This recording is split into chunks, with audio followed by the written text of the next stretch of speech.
Good morning and welcome to Master Trader, where you can learn to use simple market and stock analysis to make money investing today trading. I'm Greg Capron. Today we're going to take a look at the broader markets and some stocks of interest that are moving. So you can see we've got the Dow Jones Industrials up here, and they're in a nice uptrend. And generally when they move to the upside or to the downside in a straight up way, they often pull back. One of the things I mentioned in a prior video was when you get a large bottoming tail like this or any kind of a range expansion like this, it often results in a range contraction. And as you can see, the last 2 days ranges have contracted and prices are beginning to come in.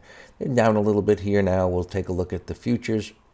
But this type of a pattern is one in which we look at as being viable, and we always look at this in the context of a higher time frame. So here's the weekly chart. And as prices are moving up, we do have a wide range bar breaking out of a little consolidation. Now, here was the wide range bar that ignited this move. And prices have been moving up. And now we have the largest wide range bar in the whole advance. That could be a warning sign that this type of a move is over, right? This uptrend, because typically when you get a wide range bar after an advance of this extent, the move is near complete. Now, the wide range bar did not come after multiple weeks moving up. It came after a consolidation, so it's something to take note of. It's not the ideal type of wide range bar ending, so we'll see how this ends up. But right now, looking at these patterns, this looks like a viable pullback to me. It's still correcting, and we will see what happens as it continues to move back. So let's look at this as to what's going on right now. So this is the S&P 500 futures, and you can see the downtrend that they're in here on the 60-minute chart from yesterday and the day before. And as prices are pulling back here, this is where buyers are going to begin to set up right in this area here. So this is, and I say that because this is the normal length of a retracement within a move up like this where buyers set up. One of the ways that I teach my students to look at a chart like this, which can be a little confusing because of the tail, is to just imagine it as if the tail wasn't there. Meaning if this was changed to a closing chart, and let's just take a look at that. Let's edit it and put it on a closing chart, and you'll get in perspective what I'm saying. Meaning a line chart. Nothing wrong. That day was news driven, and markets, well, traders went a little crazy, if you will. Things whipped around, but in the end, they finished the day about where they started. So the move is up. Prices are pulling back. They'll pull back to a point where they normally do, about a 50% retracement or so, where buyers set up again. Now, the further they pull back, the greater the implication of breaking the trend. But prices would have to move down below this low to actually break the trend. That's a fact. Now let's go back to our candle chart, and you can see the tail, and you see what I'm talking about here. Just looking at this on a closing basis, this is just a normal type of a pullback within an uptrend. The NASDAQ futures, this is where some more pain has been coming in, and as prices are coming down, we take note of major support areas, which is right down here. So the NASDAQ is at a critical point.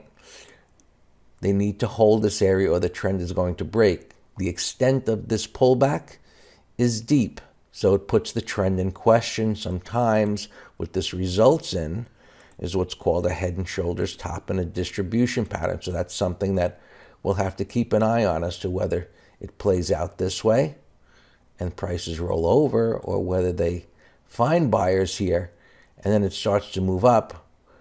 And if it does do that, and if you see prices coming up into this area, historically it means it's going to take out the high and continue to go higher. So that's the two scenarios you want to watch for in the NASDAQ. And we have bonds just chopping around, nothing to do there. Gold has broken to the downside. We'll see if it can hold and whether this is a false reversal to the downside or whether it's going to keep going. Here's the weekly chart. Oil has come up closer to that resistance area that I've shown you in prior videos, and it's just pulling back here in a normal fashion. Now, as far as stocks that are moving, excuse me, Bitcoin is up at 12,000. This stock moves somewhat with it. I like this pattern. It's a little erratic here, but I like this move up, and it's beginning to build up some support here. I keep an eye on this one. Where's it trading here right now? 1444. It's up a little bit. So in these minders that I have up here are stocks that are being traded very actively right now on the NYSE and on the NASDAQ. Now, are they up or down? Right? So VKTX is up. It's a lower price stock, and it's up here about $1 and moving up. And let's just put this on a 24-hour chart and see how it's moving. You can see it's up there, and it's likely that it'll continue to move up. Let's see if it has any resistance there.